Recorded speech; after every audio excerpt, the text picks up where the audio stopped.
Hello friend, good morning everyone. आप लोग कैसे हैं? उम्मीद कर सकते हैं कि आप लोग अच्छे होंगे। आज का करंट अफेयर में आप लोग का मोस्ट वेलकम है बाबा मैथ विकास सर पर। जो करंट अफेयर बताने जा रहे हैं, आपको एग्ज़ाम में सीधे लड़ने का ज़्यादा चांस है, तो इसलिए वीडियो को लास्ट तक बने रहिएगा। जो कि स्टैटिक जीके भी बताएंगे, जो कि एग्ज़ाम में बार बार क्वेश्चन आया हुआ है।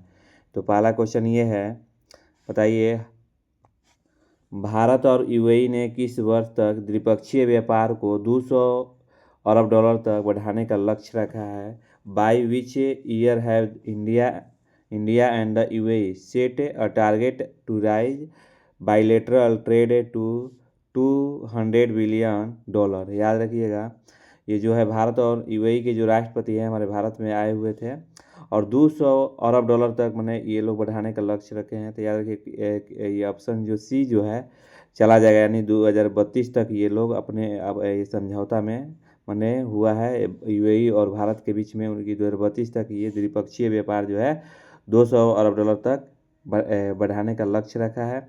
अब चलिए यहाँ पर नोट में लिख दिए हैं। बताइए भारत और यूएई द्विपक्षीय संबंध। भारत और संयुक्त अरब अमीरात ने 2032 तक द्विपक्षीय व्यापार को 200 अरब डॉलर तक बढ़ाने का लक्ष्य रखा है। यह समझौता पीएम मोदी और यूएई के राष्ट्रपति के बीच नई दिल्ली में बातचीत के बाद हुआ। चलिए 200 अरब डॉलर, इसमें क्या क्या बातचीत हुआ? रक्षा से, ऊर्जा से और डिजिटल एम्बेसी के मुद्दे पर बात जोड़ दिया गया। ये समझौता जो है यूएई और भारत के बीच में यानी 2032 तक हुआ है। याद रखिएगा 2032 तक। अभी देखिए हाल ही में क्या चल रहा है। अभी देखिए ट्रेड, बहुत सारे ट्रेड एक देश जो है दूसरे देश पर लगाए हुए हैं, वो सब डील चल रहा है। ये सब कारण डोनाल्ड ट्रंप के कारण हो रहा है। डोनाल्ड ट्रंप जो है जब से इनको मिला है सीट, ये मतलब कि मत कहिए, किसी देश पर कुछ टैरिफ, किसी देश पर कुछ टैरिफ लगाते रहे। तो इसमें जो है सभी जो देश है अपने में समझौता करके और आगे बढ़ने का क्या किए लक्ष्य रख रहे हैं। अब यूएई का फुल फॉर्म पूछेगा तो यूएई का फुल फॉर्म क्या हुआ? तो यूनाइटेड अरब अमीरात है। याद रखिएगा, यूनाइटेड अरब अमीरात। और राजधानी पूछेगा तो आबू धाबी। याद रखिएगा यूएई की राजधानी जो है आबू धाबी है। मुद्रा जो है यूएई दिरहम है। याद रखिएगा यूएई दिरहम। और राष्ट्रपति जो है शेख मोहम्मद बिन जायद अल जो है नाहयान है। याद रखिएगा शेख मोहम्मद बिन जायद अल नाहयान है। याद रखिएगा नाहयान, ठीक है। और यहाँ पर ये आपको मैप में दिखाते हैं कि यूएई कहाँ है। देखिए ये इंडिया है, यहाँ पर जो है इंडिया है, इंडिया के यहीं बगल में यहाँ पर यूएई है। याद रखिएगा जो है। आज का 2 नंबर क्वेश्चन ये है, बताइए कि 21 जनवरी यानी कल 21 जनवरी था, कल का करंट अफेयर को मतलब कि आज मैंने पूरा स्टोर किया गया है, क्योंकि आज जो है भर दिन क्या होगा, आज का करंट अफेयर मतलब कल उसको शो किया जाएगा। तो बताइए 21 जनवरी 2026 को किन 3 पूर्वोत्तर राज्यों का स्थापना दिवस मनाया जा रहा है? याद रखिए 21 जनवरी 2026 को कल जो था किन 3 जो है राज्यों का पूर्वोत्तर जो है स्थापना दिवस मनाया गया।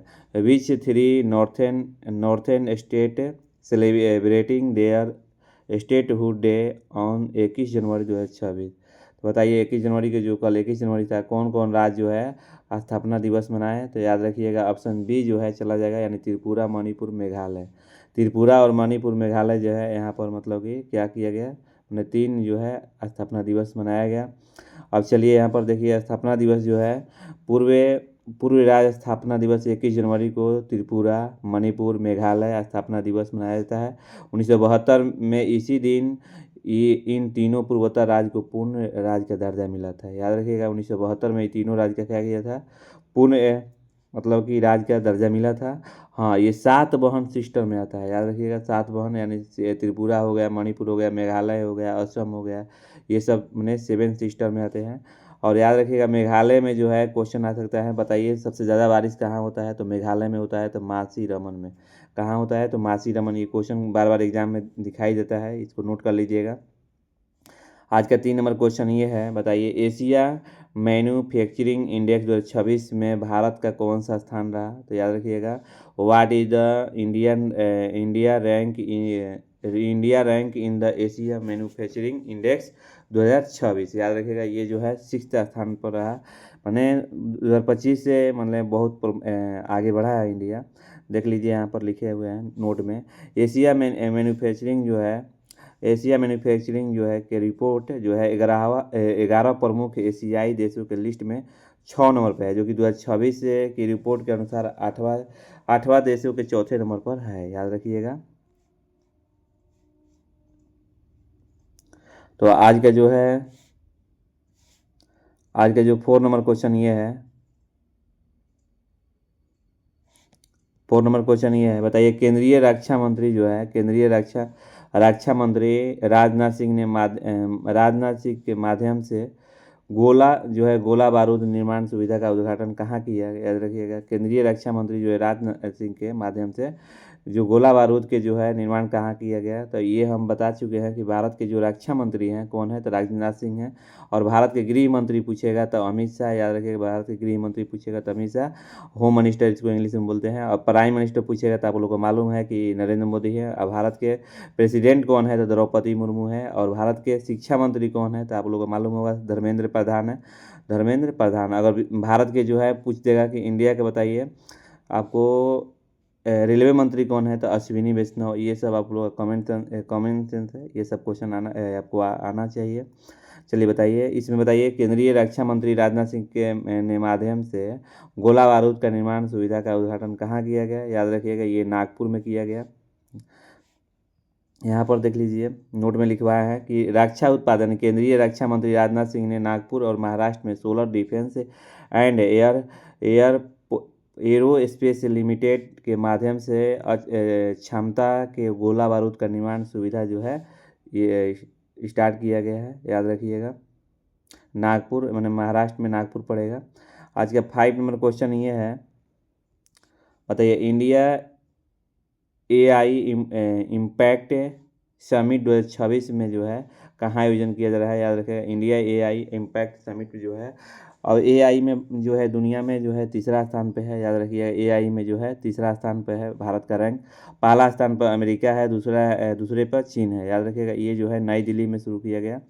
उद्घाटन कहाँ किया जाएगा, तो नई दिल्ली में, याद रखिए कहाँ किया जाएगा, तो नई दिल्ली में। ऑप्शन जो है जो बी है चला जाएगा। आज का 6 नंबर क्वेश्चन ये है, बताइए अटल पेंशन योजना को अब कब तक आगे जारी रखने को मंजूरी मिली है, याद रखिएगा। अटल जो है पेंशन योजना का जो है अभी तक जारी रखने का नहीं, 2030 से 31 तक, याद रखिएगा। अटल पेंशन योजना जो है मैंने अब तक आगे जारी रखने का मंजूरी मिला है, यानी ऑप्शन डी जो है चला जाएगा। अब देखिए यहाँ पर अटल पेंशन योजना होता क्या है।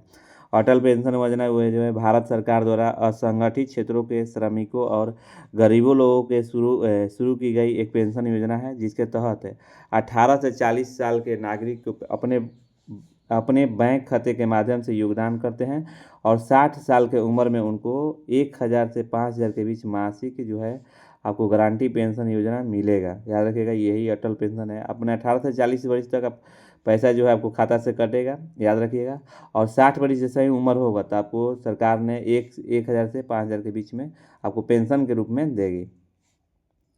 तो मान लीजिए जो मजदूर है उनको पैसा कहाँ से आएगा, सरकारी नौकरी है उनको पेंशन मिलेगा, लेकिन मजदूर लोग के लिए सरकार जो है अटल पेंशन योजना जो है शुरू की हुई है। आज के 7 नंबर क्वेश्चन ये है, बताइए कि किस देश के साथ है भारत ने 10 साल तक LNG आपूर्ति समझौता किया है, याद रखिए। LNG आपूर्ति जो है अभी हम बताए हैं UAE के जो है राष्ट्रपति हमारे जो है भारत में आए हुए थे। ऑप्शन बी जो है चला जाएगा, याद रखिएगा। ऑप्शन बी जो है UAE, ठीक है। आज के 8 नंबर क्वेश्चन ये है, बताइए 11वें अजंता एलोरा जो है अंतर्राष्ट्रीय फिल्म महोत्सव में पद्म पानी पुरस्कार जो है के लिए किसे चुना गया, तो याद रखिएगा ये जो है चुना गया है ऑप्शन जो बी जो है सही है, मैंने इलैयाराजा को चुना गया। बताइए 11वें अजंता एलोरा अंतर्राष्ट्रीय जो है फिल्म का महोत्सव जो किसको चुना गया, तो ऑप्शन बी जो है सही है, यानी इलैयाराजा को चुना गया, याद रखिएगा इलैयाराजा।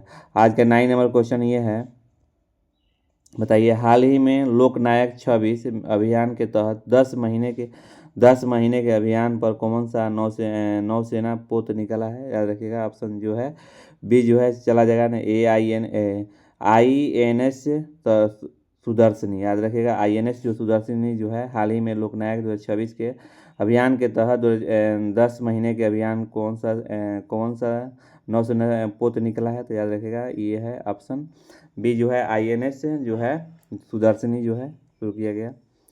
आज का 10 नंबर क्वेश्चन ये है, बताइए विदर्भ ने किस टीम को हराकर अपना पहला विजय हजारे ट्रॉफी खिताब जीता है? विदर्भ ने किस टीम को हराकर, याद रखिएगा ये बहुत दुखद की बात है। ऑप्शन सी जो है सौराष्ट्र को जो है हराकर ये जो है ट्रॉफी जो है जीत गया है, याद रखिएगा ऑप्शन सी जो है चला जाएगा। अब देखिए 5 क्वेश्चन पूछ रहे हैं जो कि आप लोगों का कमेंट में मेंशन करना होगा, ठीक है। बताइए यहाँ से ये क्वेश्चन जो है 5 जो क्वेश्चन लिखवाए हैं ये एग्जाम में आया हुआ है, आप कमेंट में मेंशन जरूर कीजिए, क्योंकि कमेंट में मेंशन करने से क्या होगा, याद रहेगा। क्या लिखने में लगेगा आपको, मोबाइल में अगर दूसरा जो है आप लोग आलतू फालतू मतलब कमेंट करते रहते हैं, ये क्वेश्चन का कमेंट कीजिएगा तो आपको मतलब कि फ़ायदा भी होगा और बच्चों का भी, अगर माने अगर घर में होंगे उनको भी बताइएगा तो ये हेल्प मिलेगा। तो बताइए क्षेत्रफल के अनुसार भारत का जो है, बताइए क्षेत्रफल के अनुसार भारत का सबसे बड़ा राज्य कौन सा है? ये पढ़ा चुके हैं जो कि भारत के सर्वाधिक बड़ा चौड़ा में, आप वीडियो के प्लेलिस्ट में जाइएगा वहाँ देखिएगा तो आपको ये सब मिल जाएगा। तो आपको ये आंसर आपको देना है, ये कल का होमवर्क आप लोग का मिल रहा है। क्षेत्रफल के अनुसार भारत का सबसे छोटा राज्य कौन सा है? तो क्षेत्रफल के अनुसार सबसे भारत का बताइए छोटा राज्य कौन सा है? भारत की सबसे लंबी नदी कौन सी है? ये आप लोग कमेंट में मेंशन कीजिए। भारत की सबसे ऊंची पर्वत चोटी कौन सी है? ये आप लोग कमेंट में मेंशन कीजिए। भारत का सबसे लंबा रेलवे प्लेटफॉर्म कौन सा है? ये 5 क्वेश्चन का आप लोग आंसर दीजिए, बताइए कौन होगा। तब चलिए कल जो हम क्वेश्चन पूछे थे, ये कल का क्वेश्चन का आप लोग आंसर हम पूछे थे, आप लोग इसका हम बता देते हैं आंसर क्या होगा। रक्त का कौन सा घटक जो है ऑक्सीजन को ले जाने के लिए जिम्मेवार है? तो याद रखिएगा जो है RBBC जो है ये जो है ऑक्सीजन को पहुंचाता है, याद रखिएगा। RBBC का फुल फॉर्म होगा रेड ब्लड सेल। अब बताइए ऑप्शन 2 है, कौन सी कोशिकाएं जो है संक्रमण से लड़ती है और शरीर को रक्षा करती है? बताइए कौन ऐसे जो है कोशिकाएं हैं जो कि रोगों से लड़ती है? तो याद रखिएगा WBC। कौन सी है? तो WBC का फुल फॉर्म होगा वाइट ब्लड सेल, याद रखिएगा वाइट ब्लड सेल। कल का 3 नंबर क्वेश्चन ये है, मोस्ट VVI पूछे थे कि कार्बन डाइऑक्साइड में क्या नहीं पाया जाता है? याद रखिएगा नाइट्रोजन जो है कार्बन डाइऑक्साइड में नहीं पाया जाता है। क्या नहीं पाया जाता है? तो नाइट्रोजन जो है कार्बन डाइऑक्साइड में नहीं पाया जाता है। 4 नंबर क्वेश्चन ये पूछे थे कि भारत का सबसे बड़ा नहर कौन सा है? तो मोस्ट VVI क्वेश्चन है, भारत का सबसे बड़ा नहर इंदिरा गांधी नहर होगा, याद रखिएगा इंदिरा गांधी नहर, याद रखिएगा इंदिरा गांधी नहर है जो कि भारत का सबसे बड़ा नहर है। और दुनिया के सबसे बड़ा नहर पूछ देगा तो आपको बताना होगा कि दुनिया का सबसे बड़ा नहर जो है सवेज नहर है। कौन सा है? तो सवेज नहर है, याद रखिएगा। ये 5 क्वेश्चन कल पूछे थे, 5 का आंसर दे दिए। अब इसके बाद हम स्टैटिक जीके पूछेंगे जो कि करंट अफेयर में बार बार एग्जाम में आपको देखने को मिलता है। तो इससे पहले ये जो 5 क्वेश्चन का जो है आंसर जो बच्चे दिए हैं उनको थोड़ा सा नाम लेते हैं। चलिए देख लीजिए, यहाँ पर आकाश ने सही जवाब दिए हैं, फिर इसके बाद रवि ने सही आंसर जवाब दिए हैं, सोनालिका ने भी सही दी है और रवि भी सही दिए है, ये जो है आकाश भी सही दिया है। बहुत सारे बच्चे जो है सही दिए हैं, सोनालिका भी सही दी है, मैंने बहुत सारे बच्चे देखिए कमेंट में मेंशन किए हैं, यानी ये सुहानी भी जो है सही दी है। तो इस सब बच्चे दिए हैं जो कि करंट वो जो 5 क्वेश्चन पूछे थे कल का आंसर लोग ये दिए हैं। और इनके जीवन में मतलब कि जो कमेंट मेंशन कर रहे हैं इनके जीवन में आगे बढ़ना है, और आगे बढ़ना है तो ये लोग मतलब कि सोच रहे हैं कि नहीं सर के जो पढ़ा रहे हैं सही पढ़ा रहे हैं और ये लोग आंसर दे रहे हैं, और ऐसे बच्चे जीवन में हमेशा आगे बढ़ते हैं। तो आज का जो स्टैटिक जीके है 16 का पहला, बताइए ये 1 नंबर है, इसको 16 मान लीजिए। 10 करंट अफेयर पढ़ा दिया और 5 स्टैटिक पढ़ा दिए। उसके आगे ये है, बताइए केंद्रीय जांच ब्यूरो CBI की स्थापना सिफारिश किस समिति ने की थी? ये कई बार एग्जाम में आया है, याद रखिएगा। केंद्रीय जांच ब्यूरो यानी CBI की स्थापना जो है सिफारिश किस समिति ने की थी? तो याद रखिएगा ये है ऑप्शन, ये जो आंसर है इसका जो है संथनाम समिति, याद रखिएगा संथनाम जो है संथनाम समिति जो है ये जो है CBI का स्थापना किया था, याद रखिएगा। ये देखिए 17 नंबर जो क्वेश्चन है ये बार बार एग्जाम में पूछा है। बताइए भारत के एकमात्र वायसराय कौन थे जिनके कार्यकाल में हत्या कर दी गई थी? बताइए बहुत बार क्वेश्चन पूछा है, भारत के एकमात्र वायसराय कौन थे? बीपीएससी में तो खूब पूछा है। कौन थे ये? जितने भी क्वेश्चन पूछ रहे हैं ये सब क्वेश्चन बैंक आपको है, ये मत सोचिएगा कि हमें इधर उधर नहीं, सब क्वेश्चन बैंक का जो है क्वेश्चन पूछा हुआ है, वहाँ से क्वेश्चन उठाए हुए हैं। लॉर्ड मेयो को जो है भारत के एकमात्र वायसराय कौन थे जिनको कार्यकाल में ही मृत्यु हो गई? तो लॉर्ड मेयो, यानी ऑप्शन जो है आपको ऑप्शन नहीं, लॉर्ड मेयो जो है सही होगा, सॉरी। अच्छा 18 नंबर भी क्वेश्चन बहुत बार पूछने को मिला है, बहुत माने बार आने का मतलब कि देखा गया है एग्जाम में। अमाशय में प्रोटीन के पाचन के लिए कौन सा एंजाइम उत्तरदायी है? कई बार क्वेश्चन पूछा है कि अमाशय में प्रोटीन के पाचन जो है, पाचन के लिए कौन सा एंजाइम जो है उत्तरदायी है? तो याद रखिएगा पेप्सिन जो है आपको ये जो है क्या है उत्तरदायी है। Which the enzyme is the responsible for the digestion of the protein in the stomach. ये याद रखिएगा, अमाशय में जो है प्रोटीन को पचाता है पेप्सिन, याद रखिए कौन सा? पेप्सिन। 19 नंबर क्वेश्चन ये है, बताइए भारतीय संविधान की किस अनुसूची में असम, मेघालय, त्रिपुरा और मिजोरम को जनजातीय क्षेत्रों को प्रशासन के संबंध में प्रावधान है? याद रखिए 6वीं अनुसूची में। ये कितने बार एग्जाम में आया है कह नहीं सकते हैं। भारतीय संविधान के किस अनुसूची में असम, मेघालय जो त्रिपुरा जो है और मिजोरम के जनजातीय क्षेत्रों के प्रशासन के संबंध में प्रावधान है? 6वीं अनुसूची में है। आज का 20 नंबर क्वेश्चन ये है, बताइए हर साल पेंगुइन जागरूकता दिवस किस तारीख को मनाया जाता है? तो याद रखिएगा हर साल, ये कई बार क्वेश्चन पूछा है, पेंगुइन जागरूकता दिवस कब मनाया जाता है? तो 20 जनवरी को मनाया जाता है। पेंगुइन जो है जागरूकता दिवस कब मनाया जाता है? तो 20 जनवरी को मनाया जाता है। तो आज का वीडियो इतना ही। वीडियो अच्छा लगे तो लाइक एंड शेयर कीजिए। Thank you.